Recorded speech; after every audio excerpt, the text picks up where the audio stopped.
Hello everybody, welcome today to another beginner's guide video that I'm doing for Arena Hacks. My name is Kyle Wagner, and today I'm going to be showing you guys deck building and a little bit of preparation for when a new set comes out.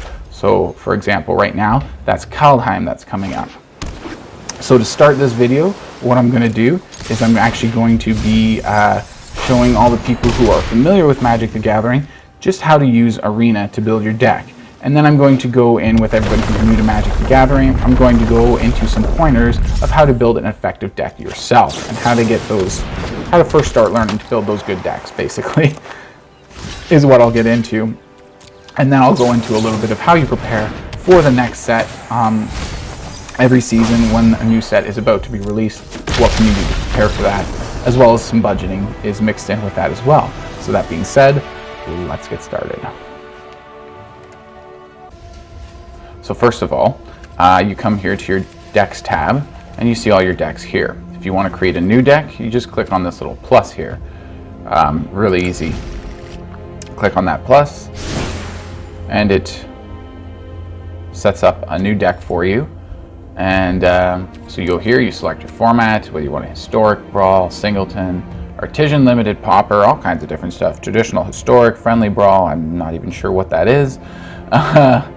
Direct game, that's a weird one to put in this list. That's just a game you set up with your friends or something like that. So yeah, you can really use whatever cards you want in your deck and everything. It doesn't really follow any of these traditional rules. But anyways, you select your format. You can just click here to rename your deck. I don't know, let's go new deck 4, right? Whatever. You can also click on this whole thing and you just get all this information of your deck. We'll actually put some cards in here first so you can see how that looks. There's a little picture of a card here. You click on that and then it pops up a screen with a bunch of different card sleeves that you have, so you can change your sleeves of your card. That's it there. So when it comes to putting your deck together, what you simply do is you use these to cycle through, just basically filter out what kind of colors you are. So instead of when you're building a deck on paper, you're going to go on the internet and you're going to go to certain websites, certain engines, or you're going to search the whole database of Magic the Gathering cards. On Arena, you really don't need to do that. The program has everything you need right here. You click on this little icon at the end and it gives you basically a more advanced way of filtering your cards. So you can filter out whether these cards, which sets appear and what sets they show you. You can show cards that you don't have collected. So when you're looking for cards that might go good in your deck, you just turn on not collected, select what sets you want. These are all grayed out right now because I have the deck type set to standard. So they're not going to show me any of these cards anyways because they're not valid in a standard deck anyways. So you can go by your card type down here, all kinds of different parameters to search for cards that you're looking for. And then you use these to filter what you already have in your collection. So show me only blue cards, show me blue and black. This here is gold, so show me blue cards that have both blue and black in them. These show up here because they do have in like mana costs down here. Same with this guy, and then this one has blue and black in the mana cost here. So that's why they show up, because they do have these colors and both of them showing in their mana costs. This is your lands. You click that, it filters out your lands. So when you have blue, black, gold lands, it shows you all the lands that can produce both black and blue mana, which is really useful. You shut that gold thing off and then it just shows you all blue and black lands, even ones you don't have collected, because you remember when I was in this menu, I have not collected showing up, so it's showing me cards that I don't have. This is the first time since I've been doing this that you've actually seen a card like this that I don't have.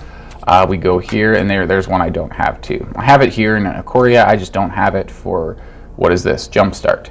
So, and that's basically it. Then you click on your cards here, and then it adds it there. When you click on your lands, there'll be this suggested land. So when I take out the Mantle of the Tide, all the lands disappear. That's because of the suggested land here. You can just click this and shut it off if you want. So when you go back, you add a couple cards, and it just adds those cards, and that's it. And when you turn the auto lands back on, it just automatically adds lands for you, and it does it suggested. Now I will leave that turned on the entire time that I'm building my deck. So I've got a blue card in there, so let's add a black card now, and now it's automatically splitting the lands between islands and swamps.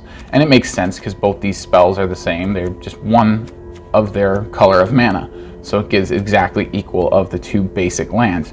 Now that tool, the suggested lands tool, it only works for basic lands. It will only put basic lands in your library, and it only adjusts the basic lands when you're changing your deck. However, when you add non-basic lands and you start editing and changing your non-basic lands, it will continue adjusting your basic lands to match. So for example, we'll go here, we'll turn on the gold lands here, and we'll start adding lands that now are non-basic lands, and add both 1 blue and 1 black mana, and you'll see what it starts doing over here. It should go even. It should pick one probably at random, because right now the deck is perfectly even split between black and blue, right? So it should just kind of randomly pick one to take away. When I add this land, when I add a second one, it should subtract the other one. So I add one, took away a swamp. I add another one, it took away an island. I add another one, it takes away a swamp. I add another one, it takes away another island. So it's keeping everything, it's keeping your basic lands split properly. So what I'll do is I'll build an entire deck of cards, and then at the end I'll add things like Bismuth Blackwaters, Clearable Water Pathways, I'll add at the end, Temple of Deceit, and then just let the auto lands automatically adjust these lands. And then when I have all the non-basic lands in, then I go by and I go, okay, how many lands do I want? So here we got more information. So you got a graph here. Everything we have is 1 drops. Let's go add some other things just for fun. Let's go like 2 drops here, maybe some 3 drops there, 4 drops there, 6, whoops, go back. There we go, 6 drops there. And then so when you click on this, it gives you a nice graph. It tells you everything. 8 1 drops, 3 2 drops, 3 4 drops, 3 5 drops, and 2 that are 6 or higher. And it gives you everything broken down here. If you don't see anything appearing here, it's just because it's not in the deck. So I see no artifacts here, right? That's just because there's no artifacts in the deck. So here it just shows you all your cards, how many lands you have. Here it breaks down all your colors, how many cards you have that have each of those colors showing up, and what percentage of your deck that makes up. Now you may notice this adds up to more than 100%. That's because there are some cards here that are both blue and black. So they are counting as 1 blue, 1 card counts 1 here and 1 here, right? So that it adds up to a higher than 100%. It has your average mana cost over here, just averaged out, a mathematical average, 2.8. I loved using that and looking at that to determine what the overall mana cost of the cards in my deck are. And it's just a really good number to glance at. I do look at this, but I look at this number so much more. My eyes go right to that, and I'm paying attention to that when I'm setting up and building my decks. So the other thing is too, if you want to add or take away cards, you can just click on the card and it takes one away, or you click on the side here and it plus and you add more cards, and you just keep adding until you're okay. Whoops. So this is one, like, I don't have this card in my collection. If I click the plus on a red one like that, it will go, here's my wild cards. It will go, do you want to craft this card? Right, so I just click off in the bottom corner because I don't want to do that right now. I don't think I'm going to use any wild cards on Cunning Night Bonder, but maybe I will someday, I don't know. But that's how that works there. So be careful when you're plussing. If it's red like that, you might end up accidentally using wild cards that you don't want to. So yeah, you just you click on the thing to take it away, and then you click plus to increase it again. And with the basic lands, now you can take away non-basic lands, right? And the auto land, the suggested land, will stay on, right? It's still staying on up here. And as I take away clear water pathways, you can see it's increasing swamp, island, right? But if you start adjusting the basic lands, as soon as you hit 1, boom, now the auto land just shut off. And now the lands are not at 24 because the auto land was keeping them always at 24 lands. So when I do that, it'll automatically add that back in, and as I play around with the non-basics, it adjusts the basic lands to match. So you have search terms up here. If I hover, it gives this whole menu pops up. You have to hover over that for a few seconds. Now that's great. That menu was never there when I first started on Arena, and this menu is awesome. It's a really great way. There's a mono green, spoilers, mono green deck for my next budget deck coming up. That'll be this Sunday. But while I was working on that deck, I wanted to try to find creatures that had a power of at minimum 4 or greater. that's a weird search term. So you got to look on here. You go, okay, well, where does, like, can I even set something that equal to power? And if you look at the bottom here, where it gives examples, yeah, there is one there. I see POW, that's probably power. And I look at it, so all uncommon cards with more than 3 power. Okay, rarity equals uncommon, POW equals greater than 3. So then more than 3 power, and mana cost includes green. So what I really needed is just POW greater than 3, or equal to or greater than 4. I was thinking, let's go equal to and greater to 4, because that's what I was looking for, equal to or greater, but it's saying greater than 3 would be the same thing. So either way, like, some of those weird syntax things like that aren't going to make a difference whether you go greater than 3 or equal to or greater than 4 is the same thing. So you look for that in the pop-up there, and you see there's a whole list of codes there, greater than, less than, equal to, all that stuff. So there I got greater than or equal to. So I just had POW. I just go POW greater than or equal to 4. And since it was, and then I go enter, and then since it was in my green deck that I was building, make sure the colors I have green here, and boom, there we go. Every creature you see here will have power 4 or greater. Every single one. Right? So you do that, and you can really help filter out what you're looking for, so you can find the cards you're looking for and build awesome decks. These things up here, zoom. Okay. So you can go different levels, see more cards, see them smaller. That might be a faster way to look, search through. If you're scanning cards, you scan through a lot. I've never actually used this function before. I didn't even know you could do that, and that's cool. This thing over here is just for card styles. So right here I have a card style for this one. So I can just turn it on or off, have the normal card, have the card style on. If there's alternate art, there'll be more options that show up here. But yeah, that's all that does. It just allows you to play around with all the alternate arts and cosmetics that the cards all come with. You can even purchase them here. So I don't have this style, so I can purchase it for 400 gems or 200 gold coins. So that's it. That's all that is. That thing there, just cosmetic. Crafting. I'm not sure exactly how this tab works. If you click that, then you start clicking, it's going to start using your, I don't know. I've never actually used that. Whenever I craft cards, I either use this, go craft, and it tells you everything here, and you go finish deck. I'm not going to do that right now. This is just a thing I slap together. So I'll either craft that way, or I'll go craft this way, the way I was showing you. I'll just click that, hit craft, I'll get my card, and then I can run the deck. So that's usually how I craft. I don't usually use that, so I don't really fully know how it works. I would recommend not using it, because I think you click it, and then if you click Garen Break, it'll be like, oh, do you want, let's go something common. Is there a common card? I don't, here we go, this one's common. Let's just click it with the craft on it. And then this menu pops up, and you go craft. Okay, so it does, yeah. You just click it. I had that on, you just click it. If I click it now, it'll actually add it as land, right? So I turn this on, and when I click it, it asks me if I want to craft that card that I don't have, that one copy I don't have. So that's how that works. I'm still probably personally not going to use that, but I'll just craft all the ways I just mentioned. And that's basically how you build decks in Arena. So if you're already familiar with Magic the Gathering and you just want some pointers on how to build your decks, there you go right now. There you go, there you go right there. So one last little tip. So I have this new deck for all this stuff here. Let's say you change something on a deck that you already have, and oh, I don't want to change that. I want to completely undo, but I can't remember exactly what I want it to be exactly the way it was before I modified it. I want it to go back to that. Or you just don't want, you just want to leave, but you don't want your changes to save. If you click done, it'll save it. So what you do is you click on your deck tab up here, and it just goes back to your decks. You can even go to your home tab, your mastery, the store, whichever one you want to go to. But you can click on decks, and it will go back to the main deck tab. But when you do that, it'll ask you to save changes, and you just go discard changes here, and none of the changes to the deck are made. So here, it looks like I don't even have that deck. What was it called? New deck 4? Yep, I do not have a new deck 4 in here. So since I didn't actually save the deck, and it was a new deck, and I didn't save it at any point, when I left with and discarded changes, it just deleted the entire deck, because I never saved that deck at all. So that's how you build decks using Arena.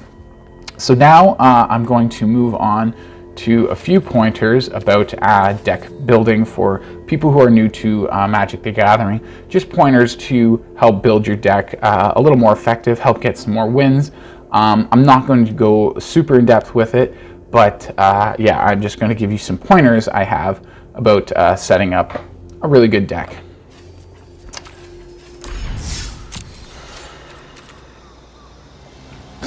So to do that first, I'm going to go through some pointers that I have for building the deck, more like steps. I have 7 steps that when you're new, you need to kind of ask yourself, remind yourself of these steps, and then when you're building your deck, you just keep thinking about all these 7 things that I mentioned. When you get more advanced at it, it's more like you just kind of just build your deck, and then you go back and you look at it and you think of these things, and I'm like, oh, maybe I should take some of those out and put some of these in, and then you make adjustments and stuff like that. So, but when you're new, you want to like have these steps in front of you, and you just want to go through them. Start off with number 1, have a deck plan. So basically, you got to ask yourself, how is my deck going to win? What's the win con? Is it going to be aggro with creatures? Is it going to be high value creatures? Am I going to play control until I can build up enough mana to play really big spells that shut my opponent down? You have to have ways of winning. You can't be like, oh, these cards are all good, so I'm just going to put them in a deck, and it's going to be good. That's not a deck plan. That's not going to work very well. So yeah, you have to have a plan, understand Magic the Gathering, how it works, and what kind of combos exist out there, and how you can build a deck around them. The second one is to make sure you play the correct amount of cards, and do not play more than the amount of cards you're supposed to. So for example here, let's go, what's a good deck to bring up? This is a deck I did before in a past video. So we'll use this one, 60 cards for a standard deck. Now I can go more. If I wanted to, I could add some Curious Strays in there, some Alseid of Life's Bounty, and I'm at 68 cards now. And that's fine. The minimum is 60, but you're allowed to go over. The problem with going over is it's going to be hard to get those cards that you need to win the game. There's going to be cards you want to see all the time. And the more cards you go over your deck minimum, the less likely it will be that you see those cards that you want to see and that you're going to get them. So make sure you always keep your deck down at the minimum level. And that sometimes can be very hard to do. There are rare exceptions for going over, but don't worry about that until you get more advanced with Magic the Gathering. There are definitely some advanced players who do make 80 card standard decks. There is a companion where you basically have to do that. So we go to here, there he is, Yorion Sky Nobad. If you want to run him in your commander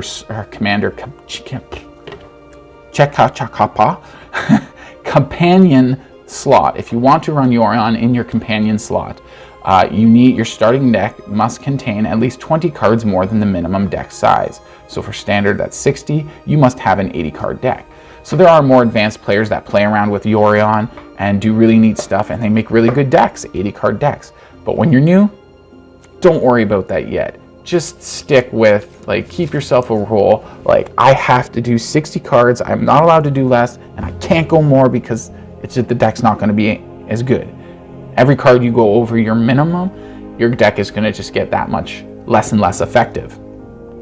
So the third rule is play good cards. I almost didn't want to have this one in here because it just sounds weird. Play good cards. Well, no, I was thinking I was going to play bad cards and win. That's a good plan. Well, duh, yeah, you want to play good cards, right? What I'm trying to say is don't get hung up on rarity. If you're new and you don't have all the rare cards, and let's say you go on YouTube and you see this guy, he shares his deck, and it's a really good deck and it kicks butt, and you want to recreate it. So you take a snapshot of the deck list, you're trying to put it together, maybe he shares it like I do, the actual text string where you can just copy and paste it right into your Arena account. Where was I? Oh yeah, and you go to it, and it's just full of mythic rares and everything like that. So it's like, oh, I don't have those cards, it's going to cost me all this money to get all those cards. So can't remember what I was saying there, where I was going with that. Right, basically what you want to do is you want to you want to find cards that maybe have similar abilities. They maybe won't be as potent because they are commons instead of uncommons. So like, let's take a look at this Territorial Scythe Cat. It has a landfall ability. So does Felidar Retreat, which is better. Felidar Retreat is way better. Yes, it's a rare, and Territorial Scythe Cat is a common. But if you don't have the rares, that's what I mean. Like, you substitute the commons that have similar abilities. It gets a +1/+1 counter. Felidar Retreat gives +1/+1 counters as a part of its ability. It can do other things, which is what makes it a rare and which makes it a better card. But you can still go with cards like that. That's still considered a good card, right? So when you're building your budget decks, you got to think of that and keep that in mind as you're building them. So another thing is to pay attention to your mana curve. So what I mean by that is just basically you gotta pay attention to this number down here. As I was mentioning earlier when I was doing the little section about for people who already know Magic the Gathering and they're just building decks in Arena, how to use Arena, I went over how I always look at that. You look at this too. Where do your cards start out with? And that helps you determine how many lands you have. Now this land has a bunch of different, this deck has a bunch of different abilities for lands that require lands coming onto the battlefield. So I have more lands in order to facilitate that. This isn't necessarily directly representative of the curve for this particular deck, but that's basically what you're doing. You're looking at this, you're looking at that to decide how many lands you need and stuff like that. The most important part about the curve is actually to make sure that you have cards. You have these lower mana spells to play in the beginning. If you had no 1-drops, no 2-drops, for the first 2 turns, you're guaranteed you can't do anything, right? So that's what you need to pay attention to when you're looking at the curve. It's like, do I have something to play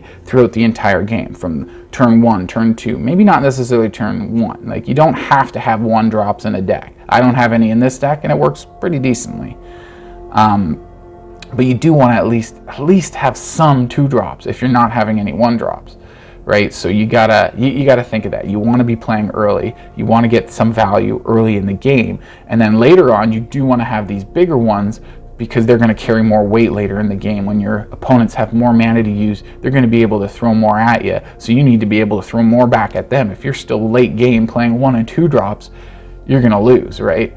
So that's what I mean when I say pay attention to the curve. Yes, the curve does have how many lands you run, but that brings us to the next point, number 5, which is how many lands do you run? That is where you look at your mana curve and what the cost is and what kind of what type of deck you're running. If you're running a red aggro, you're going to want a less amount of lands because you don't need as many. A lot of your spells are going to be cheaper, so you just don't need as much mana. So you don't want to draw as much because you can't play spells if all you're drawing off your deck is mana and lands. So you want to make sure you don't draw too many, but you have enough to play all your spells. So you're going to be around the 22 mark for lands. Whereas if you're running mid-range, you'll probably be around 24. This deck is more of a mid-range deck. However, because of its abilities, I've added more lands because they trigger a lot of the abilities of all the cards I have in here. So you get more advanced techniques like that too, where you change things. But usually mid-range is 24. Control decks usually go a little higher at 26 because they're looking to stall the game until they can get a lot of mana to play big spells. So in the early game, all they're caring about is getting counter spells, getting removal to kill everything you play, blow up everything you play, counter everything you play, until turn after turn they can save up enough mana, and then they can play something really big and screw you over because you have nothing on the battlefield because they've been countering and killing everything you've done. That's how control decks work, and that's why they want more mana. So that's number 5. Number 6 is find new cards. Now, I was mentioning to the people who already are familiar with Magic the Gathering how to use Arena to find new cards and how you can just use this search toolbar up here. So when you're building a deck out of paper, usually you go on to, there's all kinds of different websites that have different kinds of engines connected to databases where you can search up all the cards in Magic the Gathering. If you're building on Arena though, as I said earlier, you're just going to want to use this search up here. You turn on cards that you don't have collected and you can literally search every card that exists on Arena, and you can do it right from the Arena program.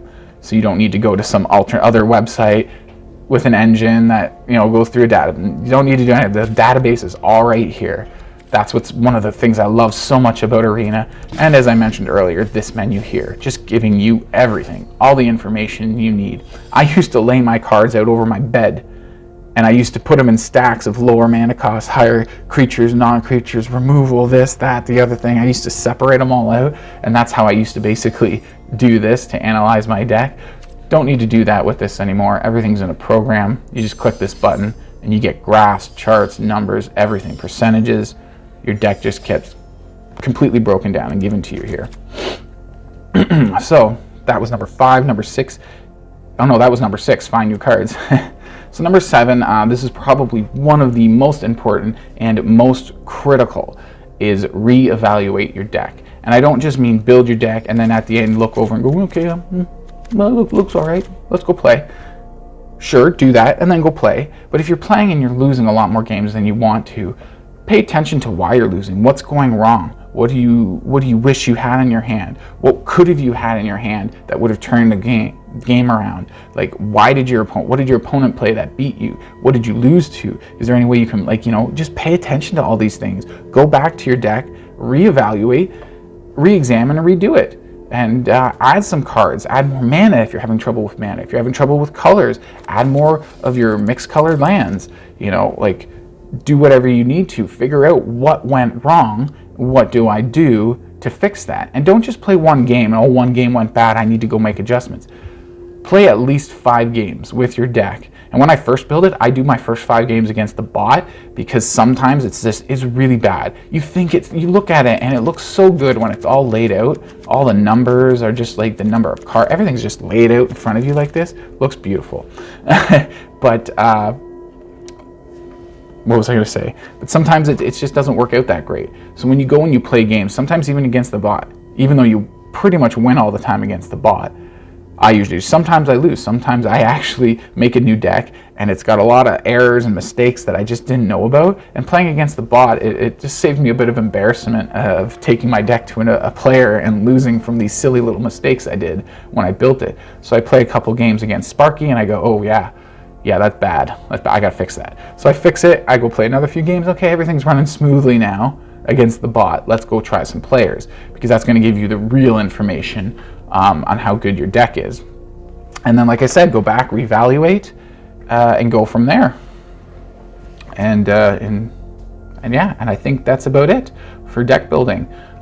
There's something I should have mentioned earlier for the guys who are already familiar with Magic the Gathering, but you can click this little button up top, and then you get a different layout here. You get your deck all laid out like this, and your collection all up top here, right? You can just keep clicking these things and scroll through your collection up here. You can even hit this arrow here and bring it up, and so you just have this here. You can sort out cards any way you want. Right now they're all sorted in mana costs, right? But you can lay them out in separate piles if you want. Right, you can stack one. I'll put these together because they have similar abilities or whatever. Right, like where's something that actually has similar ability? Where's Cultivate? Right here. So yeah, since they tutor lands, I'm gonna go, oh, those are similar. They tutor lands, stuff like that. You know, and you can just lay them out whatever way you want. And then you click up here and it goes back. I usually use it this way, as you guys have noticed in my other videos. That's what I like better, so that's the way I use it. So next up, I'm going to talk a little bit about Kaldheim. Kaldheim. I'm going to talk about Kaldheim coming up, and just what kind of things you can do, budgeting, and how you prepare every time a new set is about to come out, what you do leading up to that set. So let's just go take a look at that now. Okay.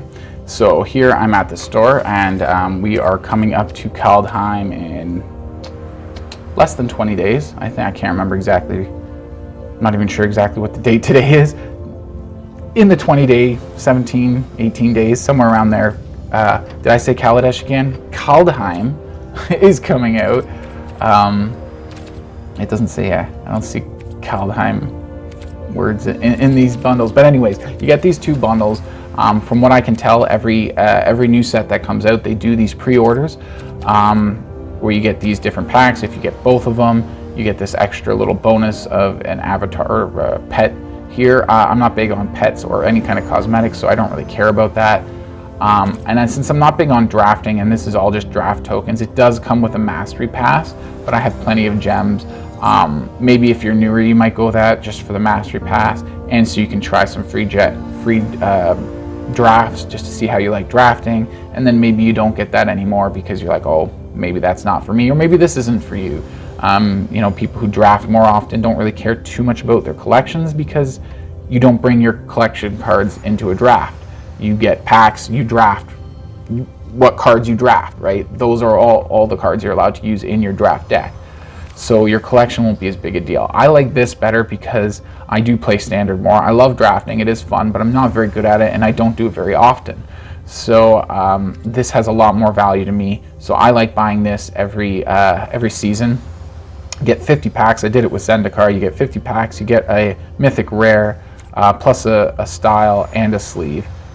I think there's something else you get with it as well. And if you want to know what all comes with it, because you're just like, Kyle, it doesn't say that. How do you know it comes with all these things? How do you know it has 50 packs? How do you know what all this has in it too? This one also has a mythic rare planeswalker here and a style for it, as well as a card sleeve.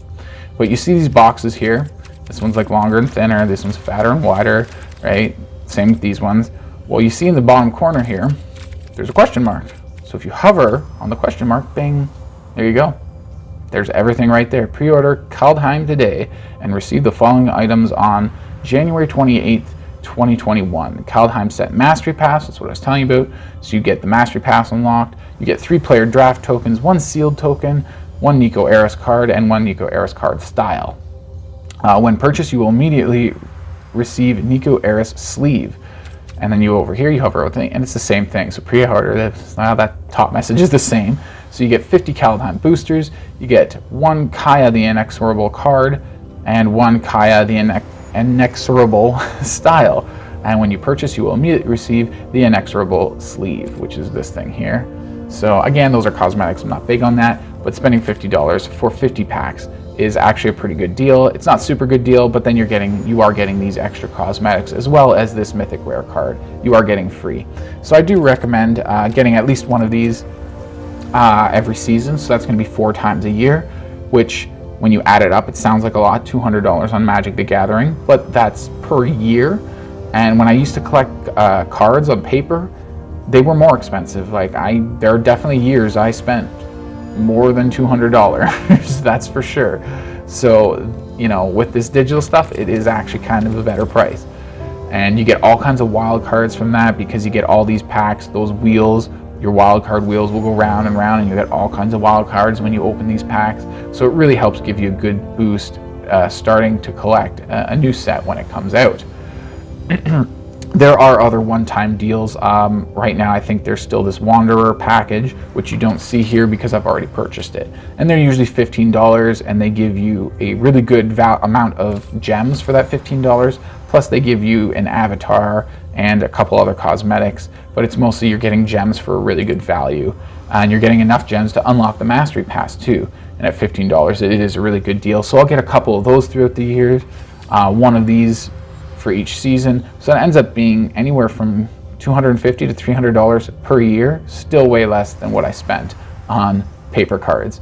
So that's what I wanted to say to all of you people who are new to Arena and new to Magic the Gathering about when new sets come up and how you should prepare for them and what you should do with them. So that's how I would prepare as you're starting out and you're new. I would highly recommend that.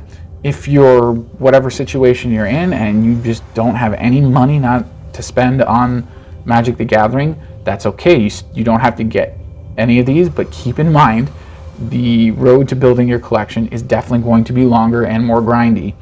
So you're going to have to be prepared for that. If you're not going to be spending any money, you're not going to get the cards you want as soon as you want them or as soon as everybody else is. So that's why I wanted to mention this. There's nothing wrong with spending a little bit of money. It does cost Wizards of the Coast a lot of money to put this all together for us. Servers are not cheap. None of these cards are stored on our own hard drives. So servers are expensive. They're expensive to run. The air conditioners and the buildings that they need to run these servers, as well as the techs, the programmers and stuff, they charge a good price for their service. So they're not cheap either, and Wizards of the Coast has to hire these people and spend all this money to put this all together for us. So there's nothing wrong. Throw them some money, spend some money on this stuff. It does cost them a lot of money to put it together for us. So show some support there. Other than that, I think that's going to be it for this video today. So remember, if you liked it and you found it useful, hit the thumbs up, share the video, subscribe to the channel if you haven't already, and I hope to see you at the next video. Cheers.